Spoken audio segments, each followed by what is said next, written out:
តើអនាគតពិភពលោកនឹងទៅជាយ៉ាងណាអនាគតពិភពលោកអាចទៅជាច្រើនទិសខ្ញុំអាចពណ៌នាទិដ្ឋភាពសំខាន់មួយចំនួនដែលអ្នកវិទ្យាសាស្ត្រនិងអ្នកវិភាគពិភពលោកជាច្រើនគិតថាអាចកើតឡើង1ពិភពលោកបច្ចេកវិទ្យាខ្ពស់បញ្ញាសិប្បនិម្មិត AI នឹងជួយការងារច្រើនជំនួសមនុស្សរថយន្តបើកខ្លួនឯងនិងទីក្រុងឆ្លាតវៃមនុស្សអាចធ្វើការពីគ្រប់ទីកន្លែងតាមអ៊ីនធឺណិត2ពិភពលោកផ្ដោតទៅលើបរិស្ថានប្រទេសជាច្រើននឹងប្រើប្រាស់ថាមពលស្អាត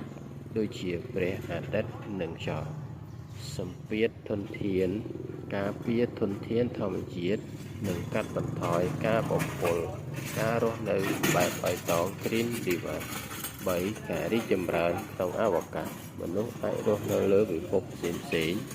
ការធ្វើដំណើរអវកាសក្លាយជារឿងធម្មតាជាងមុនការស្រាវជ្រាវភពថ្មី4ការផ្លាស់ប្ដូរការងារជាច្រើនត្រូវបានជំនួសអ្នកជំនាញថ្មីការសិក្សាផ្លាស់ប្ដូរទៅជាការសិក្សាតាមអ៊ីនធឺណិតនិងជំនាញបច្ចេកវិទ្យា5បញ្ហាដែលអាចកើតមាន